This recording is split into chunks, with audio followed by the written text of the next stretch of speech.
Paldies vispirms organizatoriem. Man jāsaka, Baltijas fórums praktiski vienīgais starptautiskais pasākums, kurā vismaz man ir iespēja piedalīties, un kurā ir iespējams runāt vairākās valodās, tā skaitā arī latviešu valodā, un līdz ar to es izmantošu šo lielisko iespēju, un arī Latvijā uzstāšos latviski izmantojot šo iespēju. Runājot par Eiropas Savienības un Krievijas attiecībām arī no Latvijas perspektīvas, laikam viens no tādiem svarīgiem sākuma punktiem būtu ielikt to zināmā laika ietvarā. Un paņemsim 2008. gadu. 2008. gadā Gruzijas-Krievijas konflikta sakarā mēs redzam, ka principā attiecības ir praktiski iesaldētas. 2008. gada septembris partnerības un sadarbības līguma sarunas tiek apstādinātas. Principā mēs, kā varētu pat šeit piesaukt Edvardu Lūkas, ka mēs esam zināmā veidā augstā kara, psiholoģiski augstā kara ietvaros. Līdz ar to es domāju, ka tanī brīdī viens no svarīgākajiem posmiem, viens no svarīgākajiem uzdevumiem bija izvairīties no attiecību eskalācijas. Un ņemot situāciju, kāda ir šobrīd 2011. gads, patiesībā mēs esam gājuši ļoti lielu un pozitīvu ceļu. 2011. gadā mēs varam redzēt veselu virkni pozitīvu attīstību. Pirmais. Un es iziešu cauri gan šiem pozitīviem attīstības momentiem, gan vienlaicīgi norādīšu uz tiem izaicinājumiem, kas noteikti mums būs jāadresē un par kuriem būs jārunā un kas būs dienas kārtībā arī runājot par nākošiem 3, 4, 5 vai pat arī 10 gadiem. Pirmais ir šī pozitīvā daļa. Nenoliedzam, ka ASV un Krievijas attiecību pārrestartēšana, pieredze Gruska vai Reset ir bijis ļoti svarīgs elements, lai uzlabotu šo psiholoģisko gaisotni. Kā es teicu, mēs nevaram salīdzināt 2011. gada vasaru 2008. gadu, kas varbūt pat Baltijas valstīs tika uztverts, kā zināms, tāds 11. septembris, vismaz traumatismu un psiholoģiskās, teiksim, ietekmes ziņā. Ja runā par Krievijas-ASV attiecībām, tad ir izdarīta virkne ļoti nozīmīgi soļi. Ne tikai šajā psiholoģiskajā plāksnē, bet arī tīri interešu saskaņošanas ziņā. Par to mēs varam redzēt kaut vai no pēdējās Develē tikšanās, kurā Obama lielā mērā runā ar Medveģevu un deleģē Medveģevu ir tai skaitā darboties Lībijas konflikta noregulēšanas sakarā. Es domāju, ka Lībijas konflikts parāda, kā lielvalsts savā starpā var sadarboties, neskatoties zināmām interešu atšķirībām, neskatoties uz zināmām arī interpretācijas atšķirībām. Irānas jautājums, Afganistānas jautājums, kur arī Latvija tai skaitā ir ieguvuši, mēs runājam par saucamo Northern Distribution Network, kas lielā mērā pateicoties arī ASV un Krievijas attiecību uzlabošanai, arī Latvijas ostas tai skaitā var, teiksim, attīstīt savu biznesu.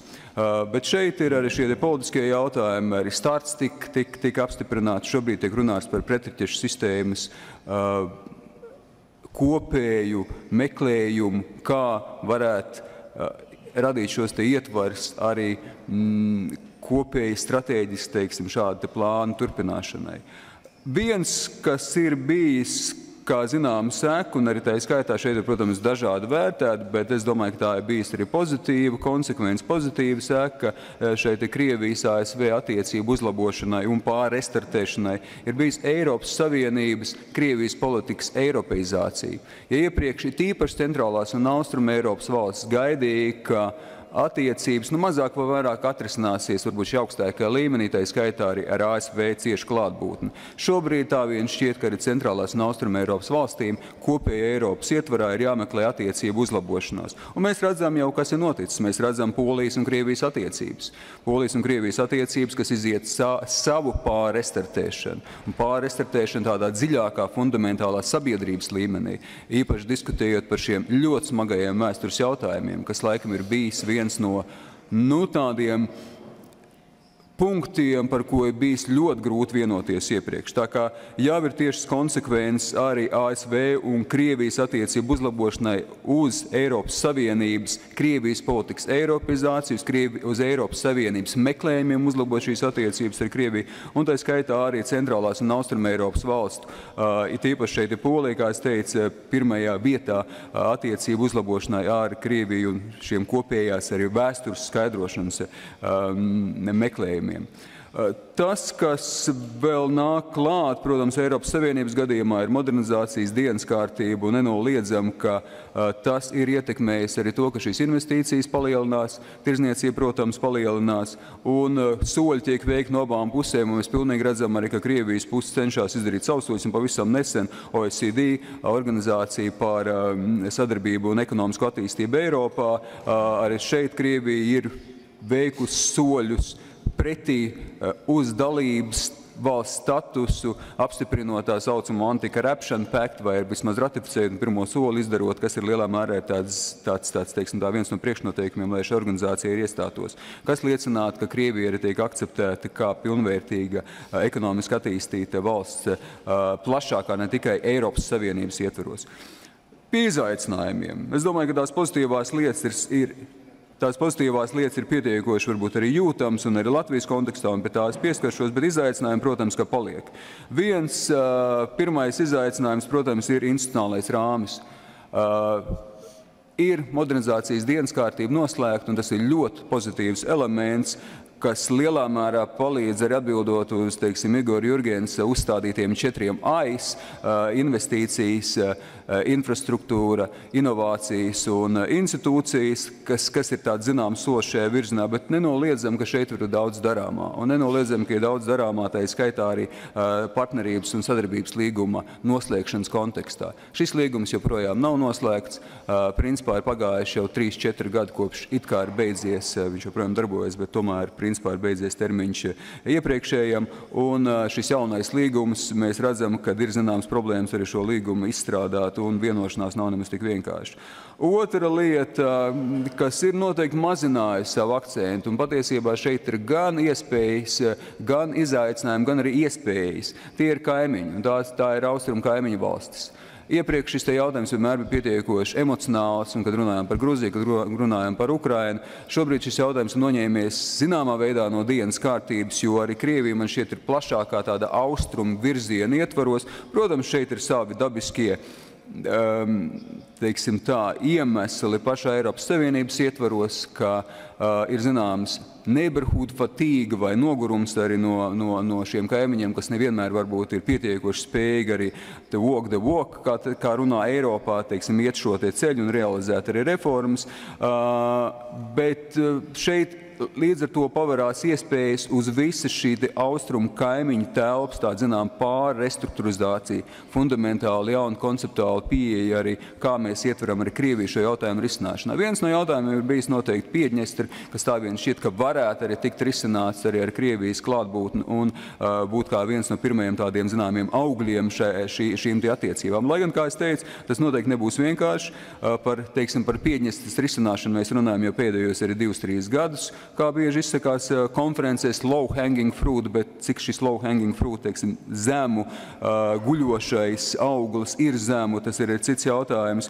Un, protams, ka situācija varbūt pat arī eskalēties negribot valstīm, jo mēs redzam notikumus gan Baltkrievijā, gan arī Gruzijā, tad šī situācija, protams, ir pietiekoši nestabila un beigās arī tas var pat eskalēt situāciju, nestoties uz to, ka varbūt valstīm ir vēlmi jautājums risināt.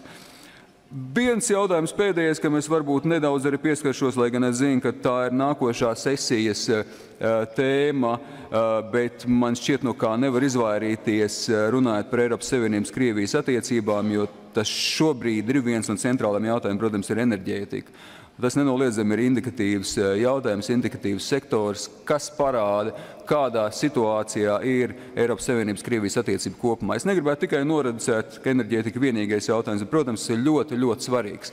Gan priekš šīs modernizācijas dienas kārtības, gan priekš jaunā partnerības un sadarbības līguma noslēgšanas, gan kopumā atspoguļojot, kāda ir, šī politiska ekonomiskā sadarbība. Krievija un Eiropas Savienība, protams, ir ļoti cieši saistīta. Ja mēs skatāmies visu tirdzniecības apjomi, ekonomiskās miedarbības apjoms, tad vispirms tiešām tas ir par enerģētiku. Atkal es izmantošu anglisko terminu, bet kā Madeleine Albright ir teikusi par Ameriku, America indispensable nation of the world vai global indispensable nation, es teiktu, ka Krievija lielā mērā ir indispensable enerģētikas jomā priekš Eiropas.